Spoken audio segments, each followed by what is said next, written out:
नमस्कार मित्रों, आप सभी का एक बार पुनः बहुत बहुत स्वागत है।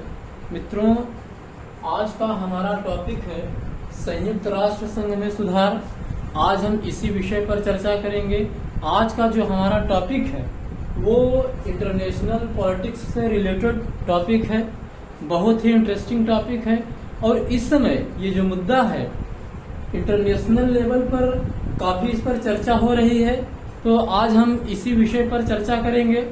मित्रों, यदि हम कंटेम्प्रेरी जो इंटरनेशनल पॉलिटिक्स है, जो कंटेम्प्रेरी वर्ल्ड है, उसके जो कुछ प्रमुख चैलेंजेस हैं, यदि हम उस पर नजर डालें तो उसमें आपको टेररिज्म मिलेगा, एनर्जी सिक्योरिटी मिलेगी, इंटरनेशनल पीस एंड सिक्योरिटी के मुद्दे पर चर्चा हो रही है।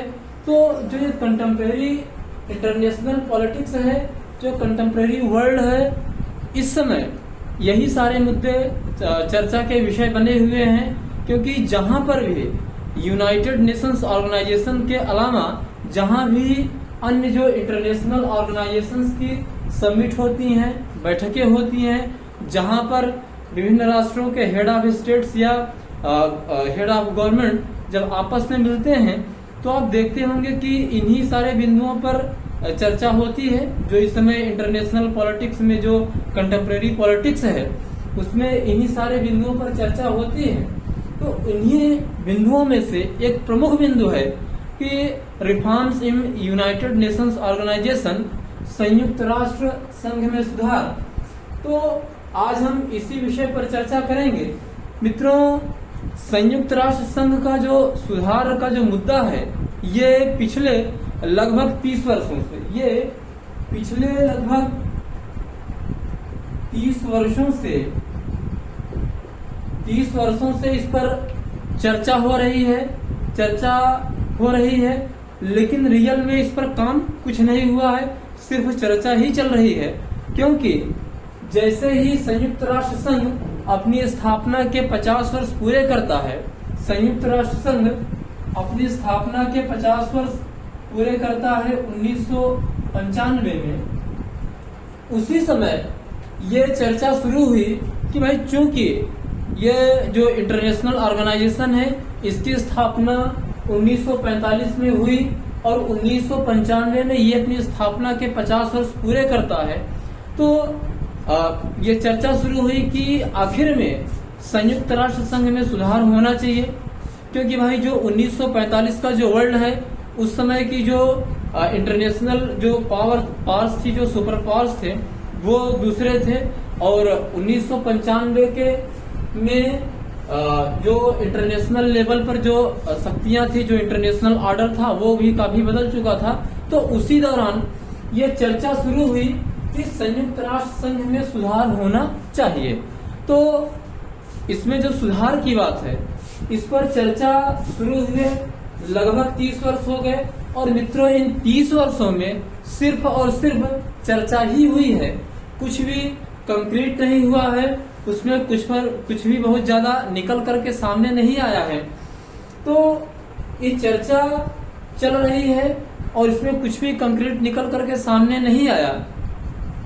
और हम ये कहें कि इन 30 वर्षों के दौरान यूनाइटेड नेशंस में जो रिफॉर्म्स की बात है, वो सिर्फ जैसे एक औपचारिकता होती है कि भाई बैठक हुई, चर्चा हो गई, चर्चा के बाद सारी चीजें भुला दी गई। तो अपने आप में ये बड़ी शर्मनाक बात है कि भाई इतना बड़ा ऑर्गेनाइजेशन है और 1945 से लेकर के आज तक, यानी 20वीं शताब्दी के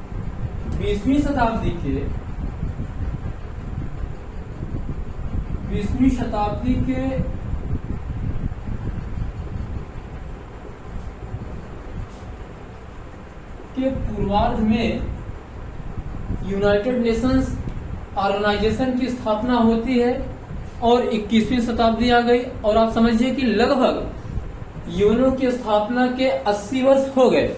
यूएनओ की स्थापना के 80 वर्ष हो गए, लेकिन इसमें कोई सुधार नहीं हुआ। और जबकि ये सुधार बहुत पहले हो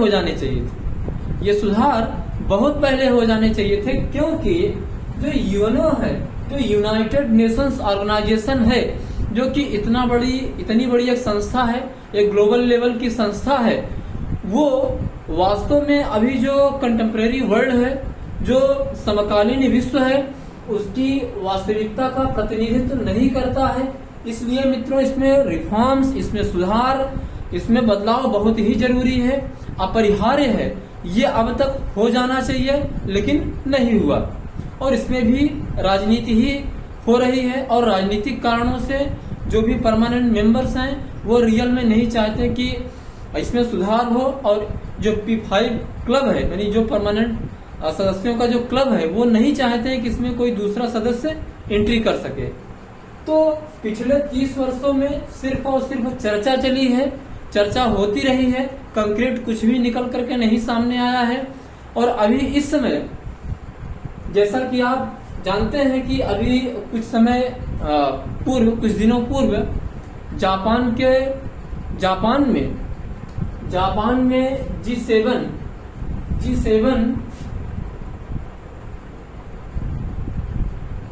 G7 राष्ट्रों की एक बैठक होती है, समिट बैठक होती है। उसमें भारत को विशेष आमंत्रित सदस्य के रूप में बुलाया गया। तो वहां पर हमारे प्रधानमंत्री जी ने संयुक्त राष्ट्र संघ में सुधार को अपरिहार्य बताया, और उन्होंने कहा कि चूंकि ये जो समकालीन विश्व है उसकी वास्तविकता का प्रतिनिधित्व नहीं करता है, इसलिए इसमें सुधार होना चाहिए। और उसी सम्मेलन में संयुक्त राष्ट्र संघ के जो सेक्रेटरी जनरल हैं मिस्टर एंटोनियो गुटेरेस, उन्होंने भी सुधार का पुरजोर समर्थन किया।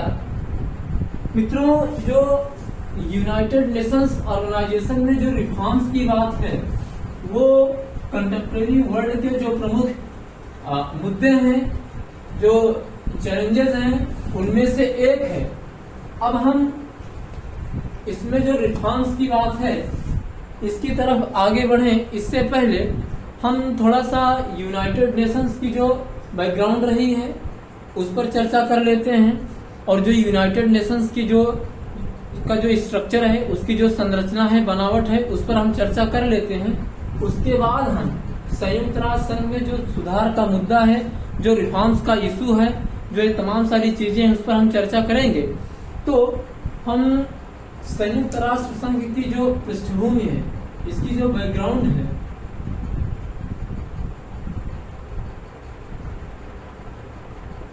उस पर हम थोड़ी चर्चा कर लेते हैं संक्षिप्त में। मित्रों, आप जानते हैं कि सेकेंड वर्ल्ड वॉर, आप जानते हैं कि जो सेकेंड वर्ल्ड वॉर है वो 1945 में समाप्त होता है। और जब सेकेंड वर्ल्ड वॉर 1945 में समाप्त होता है, तो चूंकि सेकेंड वर्ल्ड वॉर के दौरान व्यापक जन और धन की हानि हुई थी, और भविष्य में जो ये मतलब इंटरनेशनल पॉलिटिक्स में, भविष्य में, फ्यूचर में इस प्रकार की दिक्कतें ना हो, मानवता को शर्मसार न होना पड़े, मानव समाज को व्यापक जनहानि और धन हानि का सामना न करना पड़े, इस प्रकार की जो एक विभत्स स्थिति सेकेंड वर्ल्ड वॉर में पैदा हो गई थी, उस विभत्स स्थिति से मानव समाज को बचाने के लिए, इंटरनेशनल कम्युनिटी को बचाने के लिए ये सोचा गया कि एक ऐसा ऑर्गेनाइजेशन होना चाहिए, एक ऐसा संगठन होना चाहिए इंटरनेशनल लेवल पर, ताकि फ्यूचर में कभी इस प्रकार की समस्या आए तो उसको पीसफुली तरीके से, उसको शांतिपूर्ण तरीके से उसका समाधान निकाला जा सके, और मानवता को इस प्रकार के संकटों का, इस प्रकार की समस्याओं का सामना न करना पड़े। इसी उद्देश्य को लेकर के 1945 में संयुक्त राष्ट्र संघ की स्थापना होती है। अर्थात हमारे कहने का आशय ये है कि यूनाइटेड नेशंस ऑर्गेनाइजेशन का जो बेसिक उद्देश्य है, उसके जो आधारभूत उद्देश्य हैं, वो ये है कि किस प्रकार से इंटरनेशनल लेवल पर पीस एंड सिक्योरिटी को सुनिश्चित किया जा सके, इंटरनेशनल लेवल पर पीस एंड सिक्योरिटी को बनाए रखा जा सके। सेकेंड वर्ल्ड वॉर के दौरान इंटरनेशनल कम्युनिटी को जिस प्रकार की समस्या का, असहिष्णुता का, अमानवीय घटना का जो सामना करना पड़ा था, उस प्रकार का सामना उसे न करना पड़े, इन्हीं सब सारी चीजों को ध्यान में रख करके, इन्हीं सब सारी स्थितियों को ध्यान में रख करके 1945 में संयुक्त राष्ट्र संघ की स्थापना होती है, ताकि मानवता को, इंटरनेशनल कम्युनिटी को, मानव समाज को इस प्रकार के संकटों का सामना न करना पड़े, इस प्रकार की जो स्थितियां हैं वो दोबारा न पैदा हों, इसीलिए यूनाइटेड नेशंस ऑर्गेनाइजेशन की स्थापना होती है। मित्रों, यहाँ पर मैं एक शब्द यूज कर रहा हूँ, अंतरराष्ट्रीय संगठन। अंतरराष्ट्रीय संगठन, तो जो अंतरराष्ट्रीय संगठन है,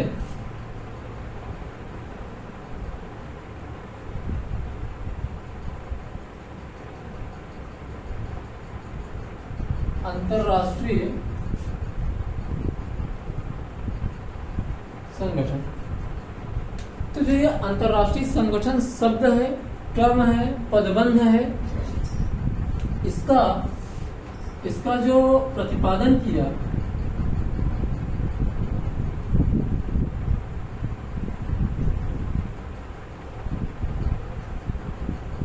जेम्स लॉरिमर, इंटरनेशनल ऑर्गेनाइजेशन, अंतरराष्ट्रीय संगठन जो एक टर्म है, जो एक पद है, उसका प्रतिपादन, उसके आविष्कारक जेम्स लॉरिमर को माना जाता है, उसके प्रतिपादक जेम्स लॉरिमर माने जाते हैं। ये स्कॉटलैंड के अभिवेता थे, ये स्कॉटलैंड के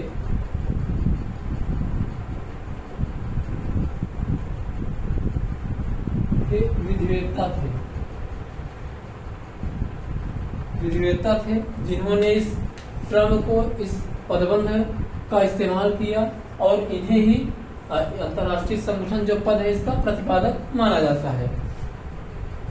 मित्रों, अब हम देखेंगे संयुक्त राष्ट्र संघ की जो संरचना है, इसका जो स्ट्रक्चर है, इसकी जो बनावट है, उस पर हम थोड़ी सी चर्चा कर लेते हैं।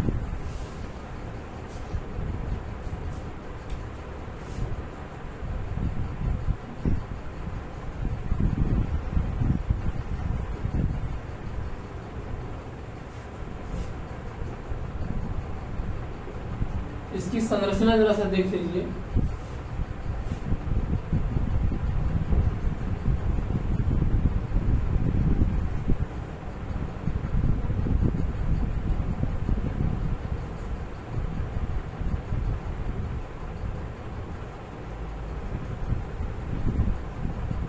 इसके 6 प्रधान अंग हैं यूएनओ के।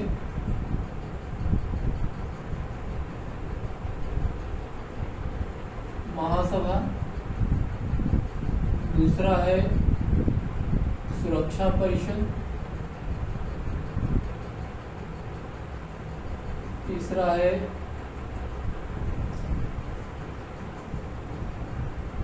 आर्थिक और सामाजिक परिषद,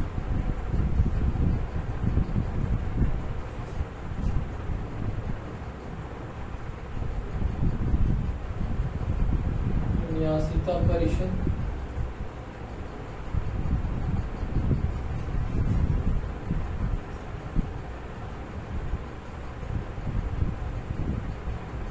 अंतरराष्ट्रीय न्यायालय और सचिवालय।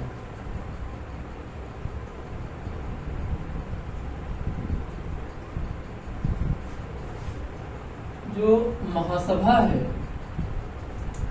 महासभा का उल्लेख जो यूनाइटेड नेशंस ऑर्गेनाइजेशन का जो चार्टर है, यूनाइटेड नेशंस ऑर्गेनाइजेशन का जो घोषणा पत्र है, जो चार्टर है, उस चार्टर के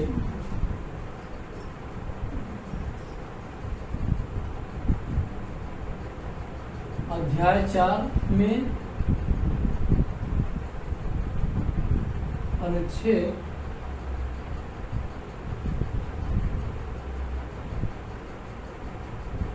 9 से 22 तक इसका उल्लेख है।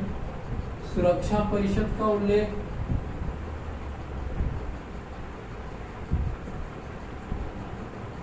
अध्याय 5 में अनुच्छेद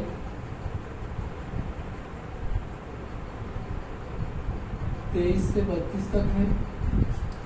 आर्थिक और सामाजिक परिषद,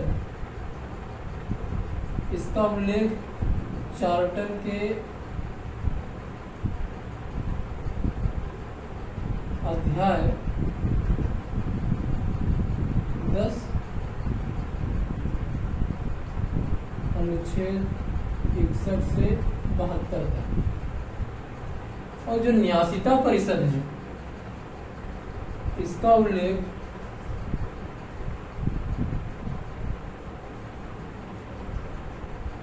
अध्याय 13 के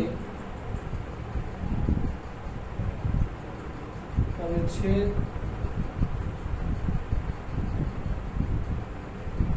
86 से 91 तक है।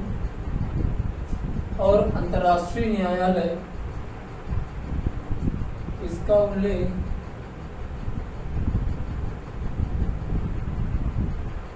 अध्याय 14 में अनुच्छेद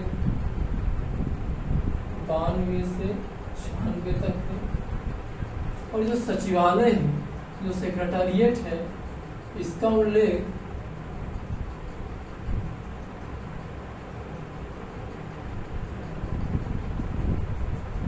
अध्याय 15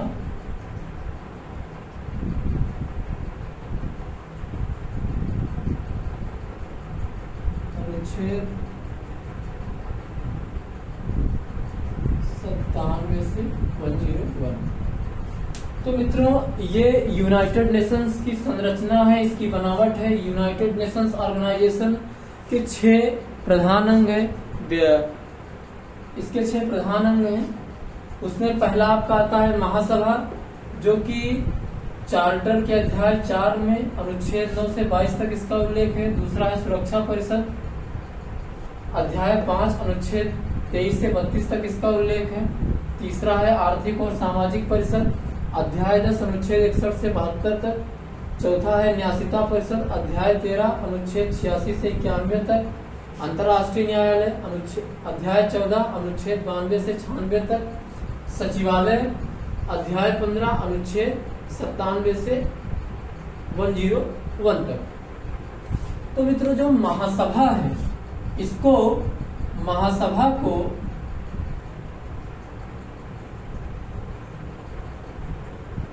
विश्व की संसद भी कहा जाता है। विश्व की संसद भी कहा जाता है। विश्व की संसद इसलिए कहा जाता है क्योंकि अभी इस समय पूरा का पूरा जो संसार है, जो पूरा का पूरा जो ग्लोब है, उसमें लगभग 204 या 205 के आसपास राष्ट्र हैं। उसमें से 193 जो राष्ट्र हैं, ये यूएनओ के सदस्य हैं। तो चूंकि 193 सदस्य राष्ट्र हैं यूएनओ के, अब महासभा क्या करती है कि जैसे किसी भी राष्ट्र की जो विधायिका होती है, जो विधान करने वाली संस्था होती है, तो वो कानूनों का निर्माण करती है, कानूनों में सुधार करती है, उनका समापन करती है। ठीक उसी प्रकार से कि जो महासभा है, ये इंटरनेशनल लेवल पर, विश्व स्तर पर किसी भी मुद्दे पर चर्चा करती है, कानून बनाती है, कानूनों में सुधार करती है। तो वो जो विधायिका वाला काम है, महासभा वही काम करती है। क्योंकि इसमें लगभग विश्व के सभी देशों का प्रतिनिधित्व है, जितने देश यूएनओ के मेंबर हैं, तो इसीलिए इसको विश्व की संसद भी कहा जाता है, महासभा को। और जो सुरक्षा परिषद है, इसको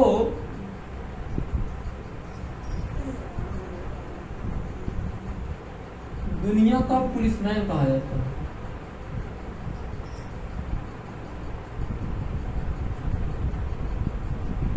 इसको दुनिया का पुलिसमैन कहा जाता है। क्यों कहा जाता है दुनिया का पुलिसमैन? इसलिए कहा जाता है क्योंकि जैसे जो पुलिस होती है, पुलिस का बेसिक काम ये होता है कि वो लॉ एंड ऑर्डर को मेंटेन रखे, लोगों के अंदर सुरक्षा का एहसास हो, उनको एक प्रकार से भयमुक्त वातावरण मिले, पुलिस का यही बेसिक काम है कि वो लॉ एंड ऑर्डर मेंटेन रखे, ताकि लोगों को एक सुरक्षित माहौल मिले, लोगों को निर्भय से किसी प्रकार का डर न लगे। मतलब एक प्रकार से ऐसा माहौल हो कि वो एकदम निर्भय होकर के जी सके। तो ठीक उसी प्रकार से जो सिक्योरिटी काउंसिल है, जो सुरक्षा परिषद है, उसको इंटरनेशनल लेवल पर पीस एंड सिक्योरिटी को मेंटेन करने का, उसे बनाए रखने का दायित्व सौंपा गया है। इसका बेसिक कार्य ही यही है कि दुनिया में पीस एंड सिक्योरिटी हो, शांति और स्थिरता है, किसी प्रकार की मतलब एक प्रकार से जो विध्वंसात्मक गतिविधि है या जो आक्रामक गतिविधियां हैं वो ना होने पाए किसी भी राष्ट्र के द्वारा। तो इसीलिए सुरक्षा परिषद को दुनिया का पुलिसमैन भी कहा जाता है। और तीसरा है आर्थिक और सामाजिक परिषद, ये फिर न्यासिता परिषद, अंतर्राष्ट्रीय न्यायालय और सचिवालय। मित्रों, ये जो संयुक्त राष्ट्र संघ के जो 6 अंग हैं, इसमें से मात्र और मात्र अंतर्राष्ट्रीय न्यायालय एक ऐसा अंग है जिसका मुख्यालय न्यूयॉर्क में नहीं है। इसका मुख्यालय न्यूयॉर्क में नहीं है, बाकी सभी 5 अंगों का जो मुख्यालय है वो न्यूयॉर्क में है, बाकी सभी 5 अंगों का जो हेडक्वार्टर है वो न्यूयॉर्क में है। लेकिन जो अंतर्राष्ट्रीय न्यायालय है, आईसीजे है, इंटरनेशनल कोर्ट ऑफ जस्टिस है, उसका जो मुख्यालय है, इसका जो हेडक्वार्टर है, ये है हेग में। हेग यानी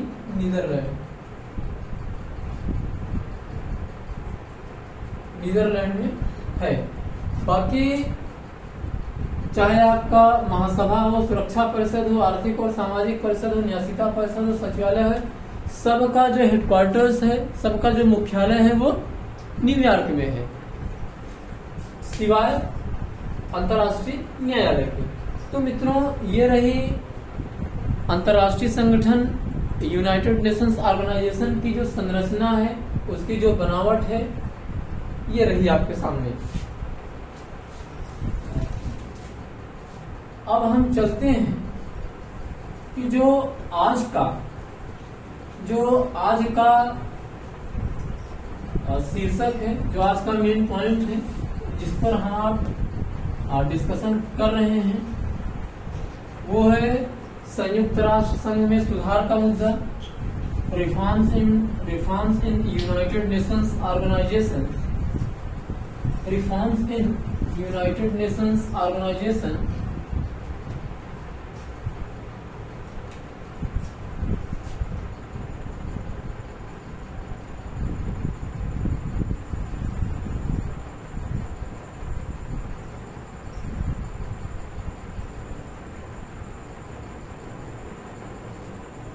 यूनाइटेड नेशंस ऑर्गेनाइजेशन में सुधार।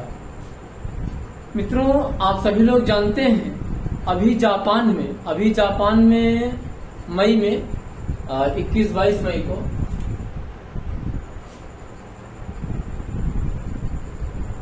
G7 राष्ट्रों की एक समिट बैठक होती है। उसमें भारत को विशेष आमंत्रित सदस्य के रूप में बुलाया गया था और भारत के प्रधानमंत्री नरेंद्र मोदी जी ने भारत का प्रतिनिधित्व किया था। तो मित्रों, वहां पर इस शिखर सम्मेलन में भारत के प्रधानमंत्री जी ने और यूनाइटेड नेशंस ऑर्गेनाइजेशन के जो सेक्रेटरी जनरल हैं एंटोनियो गुटेरेस जी ने, इन दोनों लोगों ने संयुक्त राष्ट्र संघ में जो सुधार का मुद्दा है उसे बहुत ही जोर शोर से उठाया और उन लोगों ने ये कहा कि ये अपरिहार्य है, ये जरूरी है, ये बहुत जरूरी है।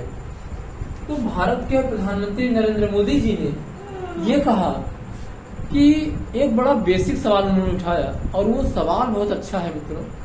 उन्होंने ये कहा कि आखिर क्या कारण है कि आज हम यूनाइटेड नेशंस की स्थापना का यूनाइटेड नेशंस की स्थापना के लगभग 80 वर्ष हो गए, लेकिन इंटरनेशनल पीस एंड सिक्योरिटी, अंतर्राष्ट्रीय शांति और सुरक्षा का जो मुद्दा है, जो इशू है, जो बिंदु है, जो विषय है, वो चाहे वो यूनाइटेड नेशंस ऑर्गेनाइजेशन की बैठक हो या और जितने भी इंटरनेशनल ऑर्गेनाइजेशंस हैं, चाहे वो रीजनल ऑर्गेनाइजेशंस हैं या 2 या 3 राष्ट्र जब आपस में मिलते हैं, तो कोई भी ऐसा अवसर नहीं होता है जहां पर इंटरनेशनल पीस एंड सिक्योरिटी के विषय पर चर्चा ना हो, उस पर डिस्कस ना हो।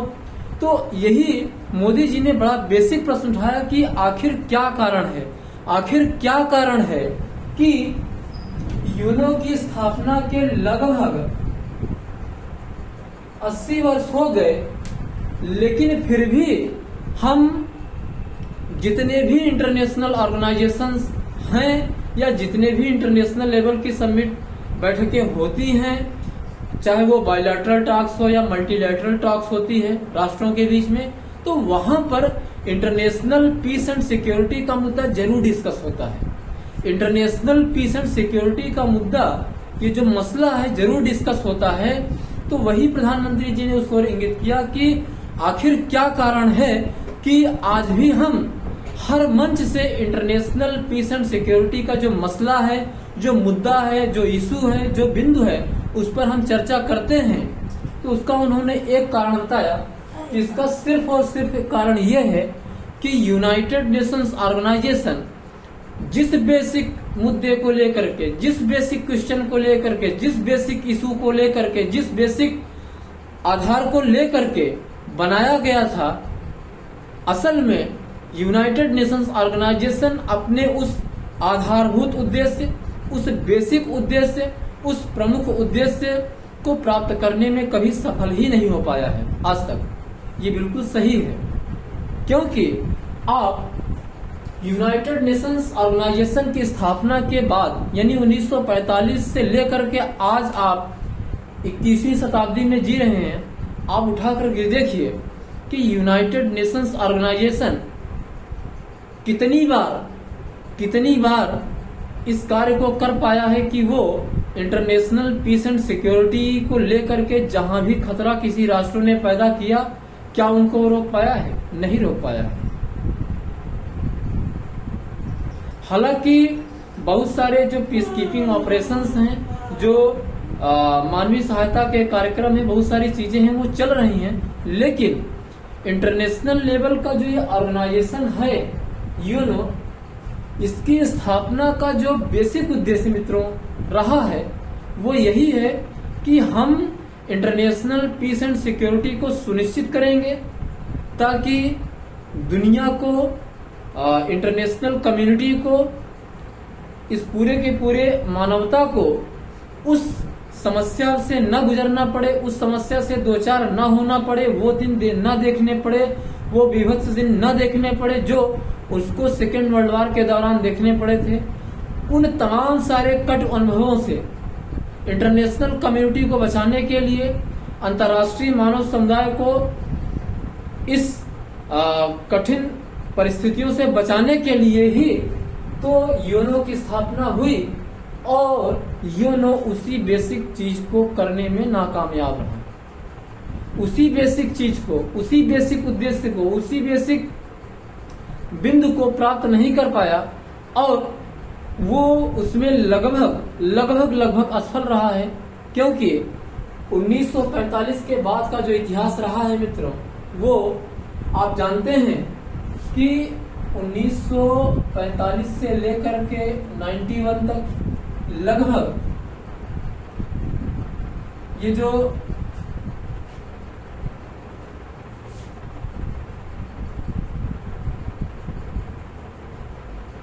जो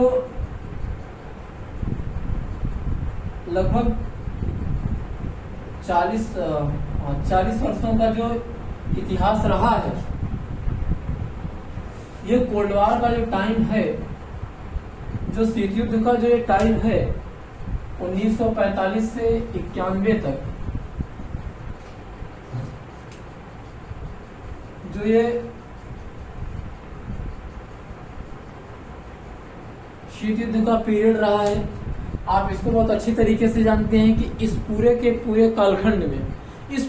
पूरे कालखंड में यूनाइटेड नेशंस ऑर्गेनाइजेशन लगभग लगभग वो बिल्कुल पंगु बना रहा, वो बिल्कुल पैरालाइज्ड हो गया था। यूनाइटेड नेशंस ऑर्गेनाइजेशन इस पूरे कालखंड में लगभग पैरालाइज्ड हो गया था, बिल्कुल एकदम से निष्प्राण हो गया था, ये बिल्कुल इसको ये एकदम लकवा ग्रस्त हो गया था।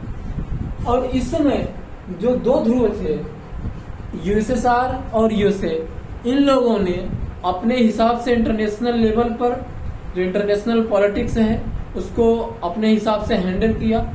अपने ग्रुप में ज्यादा से ज्यादा लोगों को शामिल करने की होड़ मची रही, क्योंकि ये एक वैचारिक युद्ध था।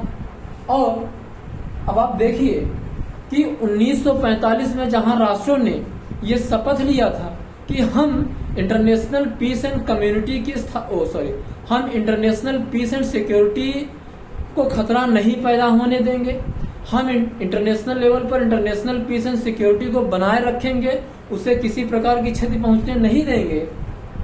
अब देखिए कि एक तरफ वो इस प्रकार की शपथ लेते हैं और इतना बड़ा अंतर्राष्ट्रीय जो संगठन इसको खड़ा करते हैं, लेकिन हितों का टकराव होता है और तुरंत ही वो उन सारे वादों को, उन सारे उद्देश्यों को, उन सारे कमिटमेंट्स को वो भूल जाते हैं और अपने अपने नेशनल इंटरेस्ट के हिसाब से वो एक्शन लेते हैं और पूरे के पूरे इंटरनेशनल पॉलिटिक्स को वो हैंडल करते हैं, वो संचालित करते हैं।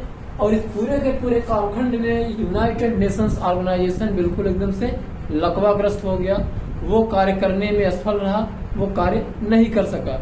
और इसी कालखंड में इतने में ही यूनाइटेड नेशंस ऑर्गेनाइजेशन की जो रियलिटी थी, उसकी जो वास्तविकता थी और जो तमाम सारी चीजें थी वो स्पष्ट हो गई और यूनाइटेड नेशंस ऑर्गेनाइजेशन कार्य नहीं कर सका।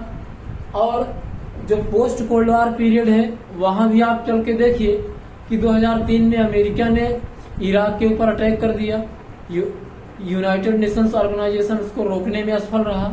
और अभी इस समय रिसेंटली अभी आप देख रहे हैं कि जो यूक्रेन वार है,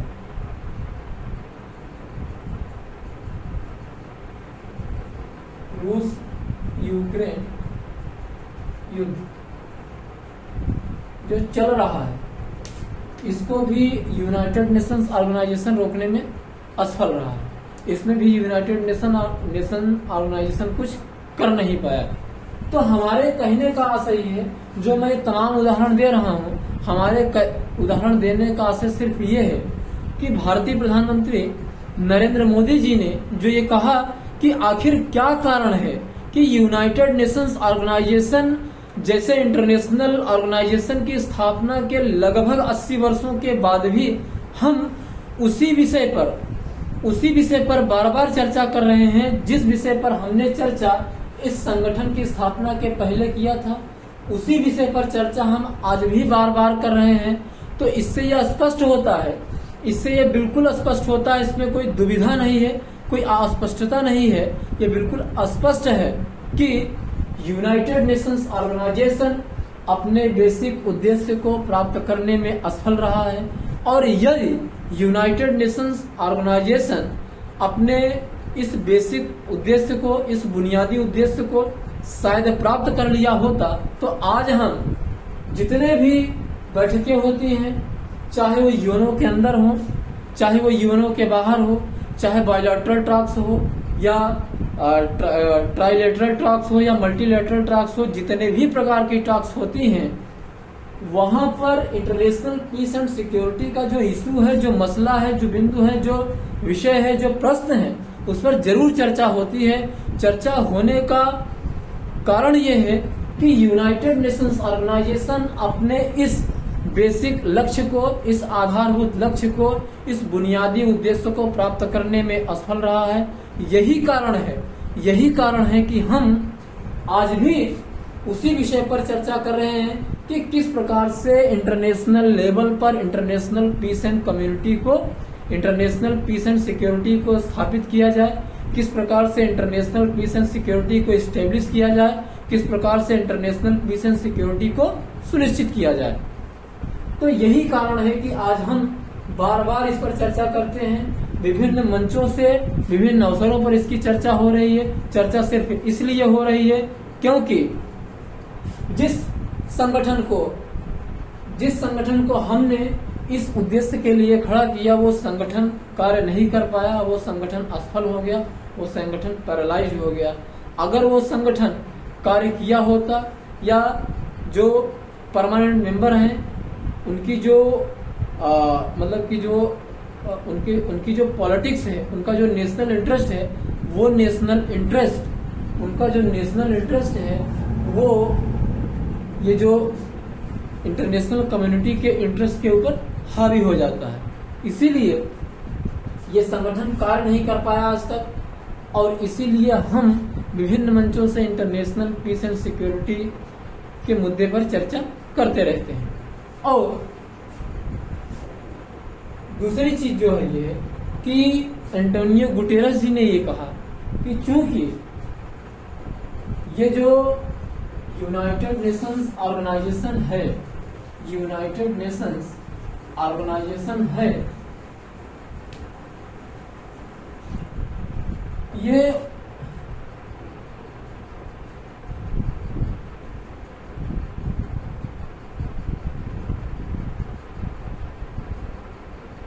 एंटोनियो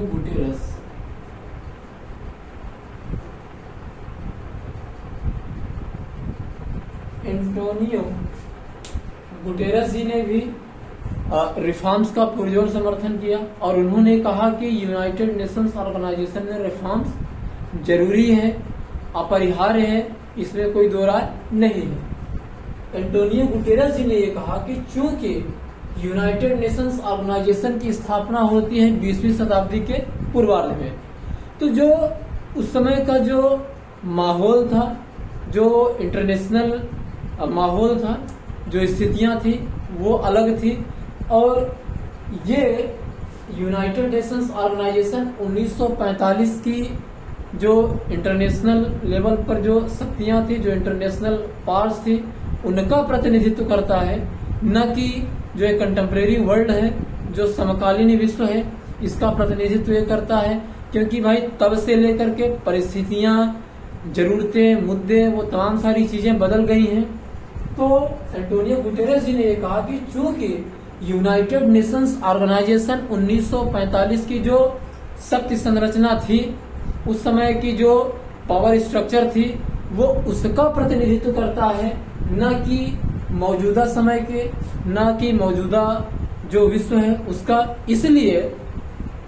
इसलिए संयुक्त राष्ट्र संघ में सुधार अपरिहार्य है।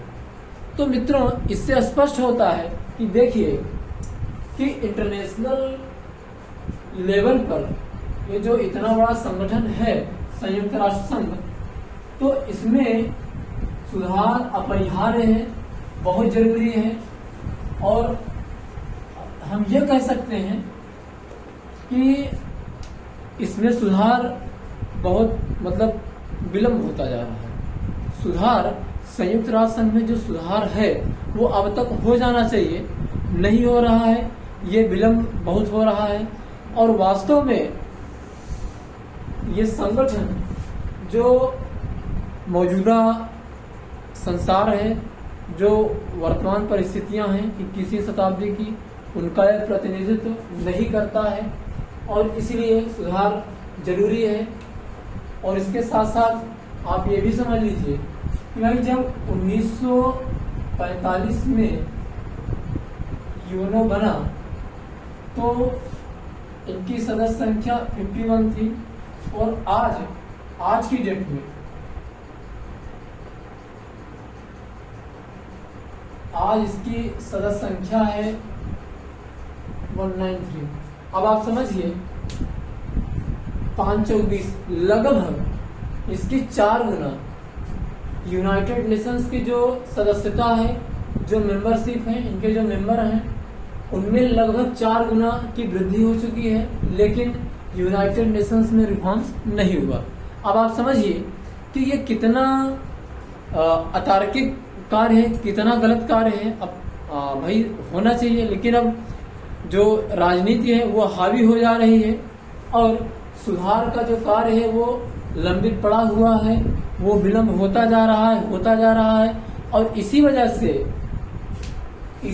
से यूनाइटेड नेशंस ऑर्गेनाइजेशन जो है वो जो वर्तमान विश्व की जो समस्याएं हैं, जो चैलेंजेस हैं, जो चुनौतियां हैं, उनको ठीक से हैंडल नहीं कर पा रहा है भाई। क्योंकि जब आप वर्तमान परिस्थिति का प्रतिनिधित्व नहीं करते हैं, नहीं कर पाएंगे, तो फिर आप समस्या का समाधान नहीं कर पाएंगे। क्योंकि आज शक्ति संरचना बदल गई है, आज जरूरतें बदल गई हैं और मुद्दे बदल गए हैं। और लेकिन जो इंटरनेशनल लेवल पर जो पीस एंड सिक्योरिटी को जो स्थापित करने वाले राष्ट्र हैं, वो 1945 की जो शक्ति संरचना है वो उसका प्रतिनिधित्व करते हैं, ना कि आज का करते हैं। तो इसलिए भाई आज जो समस्याएं हैं, तो ये क्लियर है कि फिर यूनाइटेड नेशंस ऑर्गेनाइजेशन उन समस्याओं को ठीक से हैंडल नहीं कर पाएगा। और इस वजह से ये इंटरनेशनल लेवल पर ये अपनी जो विश्वसनीयता है, इसकी जो प्रतिष्ठा है, इसकी जो गरिमा है, वो भी गिरेगी, उसमें भी क्षरण आएगा, उसमें कोई दो राय नहीं है। और अब आप देखिए कि 1945 में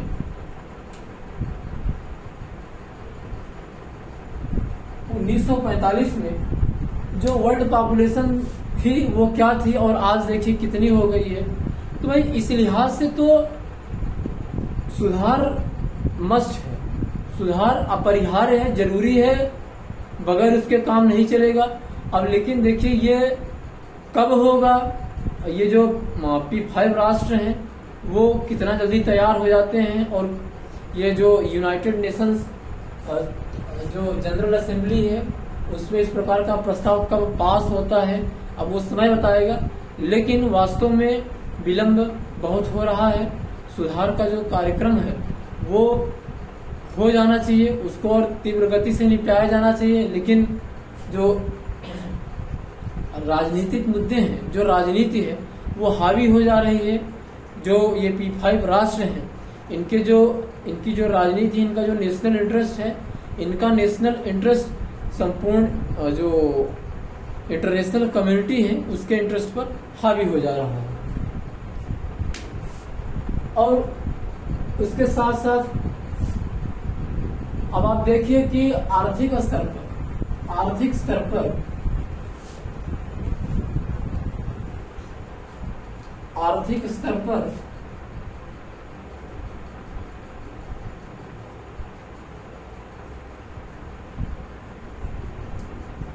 स्तर पर भी बहुत बड़ा बदलाव आ चुका है।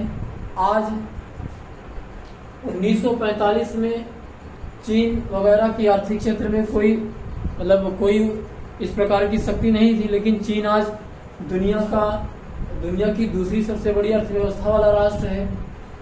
भारत भी आर्थिक रूप से एक उभरती हुई शक्ति है। तो और भी जैसे ये एशिया में जैसे दक्षिण कोरिया वगैरह जो राष्ट्र हैं ये भी हैं। तो अब आप देखिए कि आर्थिक स्तर पर भी बहुत बड़ा बदलाव आ चुका है, लेकिन यूनाइटेड नेशंस ऑर्गेनाइजेशन में सुधार नहीं हुआ है। हमारे कहने का मतलब ये है कि आप देखेंगे कि 1945 से लेकर के आज तक, आज जहां हम खड़े हैं 2023 में, अगर 1945 से कंपैरिजन करें तो आप देखेंगे कि विभिन्न क्षेत्रों में बदलाव आया है, व्यापक बदलाव आया है। लेकिन संयुक्त राष्ट्र संघ 1945 में जहां खड़ा था वो आज भी वहीं खड़ा है। भाई अन्य सारे क्षेत्रों में बदलाव हो रहा है, व्यापक बदलाव हुआ है, लेकिन यूनाइटेड नेशंस ऑर्गेनाइजेशन जो कि ये दावा करता है कि हम पूरे के पूरे विश्व का प्रतिनिधित्व करते हैं, लेकिन ये संगठन वहीं पर खड़ा है जहां वो आज से 80 साल लगभग पीछे जहां पे वो खड़ा था वहीं आज भी खड़ा है। भाई हम कहते हैं कि विभिन्न क्षेत्रों में इतना बड़ा बदलाव आया, तो यूनाइटेड नेशंस ऑर्गेनाइजेशन में क्यों नहीं, यूनाइटेड नेशंस ऑर्गेनाइजेशन में क्यों बदलाव नहीं होना चाहिए, क्यों बदलाव नहीं हो रहा है, उस बदलाव को कौन रोक रहा है, उस बदलाव को कौन नहीं होने दे रहा है। तो ये तमाम सारे जो चीजें हैं, जो मुद्दे हैं, जो इशू है, वो समझने की बात है। और चूंकि विभिन्न क्षेत्रों में व्यापक बदलाव हो चुका है, इसलिए संयुक्त राष्ट्र संघ जो कि अपने को एक वैश्विक संगठन होने का दावा करता है, वो वर्ल्ड कम्युनिटी के प्रतिनिधित्व की बात करता है।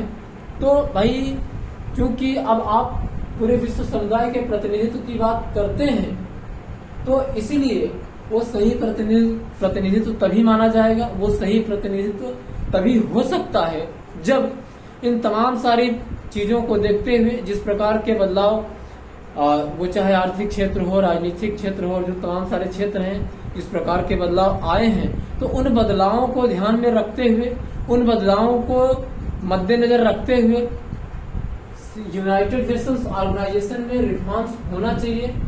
जब तक यूनाइटेड नेशंस ऑर्गेनाइजेशन में रिफॉर्म्स नहीं होगा, यूनाइटेड नेशंस ऑर्गेनाइजेशन प्रभावी नहीं होगा, यूनाइटेड नेशंस ऑर्गेनाइजेशन प्रभावशाली नहीं होगा, United Nations organisation international community की जो प्रॉब्लम्स हैं, जो समस्याएं हैं, जो इश्यूज हैं, जो मुद्दे हैं, वो भी उनको हैंडल नहीं कर पाएगा। इसलिए संयुक्त राष्ट्र संघ की विश्वसनीयता, गरिमा, उसकी प्रतिष्ठा, उसकी इमेज को ध्यान में रखते हुए ये जो सुधार का मुद्दा है, इसे जितना जल्द से जल्द अमली जामा पहनाया जा सकता है, पहनाया जाना चाहिए, और जितना जल्द से जल्द इस रिफॉर्म्स के मुद्दे को अमली जामा पहनाया जाएगा, उसे व्यवहार रूप में उतारा जाएगा, उतना ही पूरे के पूरे विश्व समुदाय, इंटरनेशनल कम्युनिटी के लिए लाभ की बात होगी। और जब यूनाइटेड नेशंस ऑर्गेनाइजेशन में रिफॉर्म्स हो जाएगा, तो जो इंटरनेशनल इश्यूज हैं, इंटरनेशनल कम्युनिटी के जो इश्यूज हैं, जो मुद्दे हैं, जो विषय हैं, जो प्रश्न हैं, उनको भी यूनाइटेड नेशंस ऑर्गेनाइजेशन बहुत ही इफेक्टिवली, बहुत ही प्रभावशाली तरीके से, बहुत ही इफेक्टिव तरीके से उसको हैंडल कर पाएगा।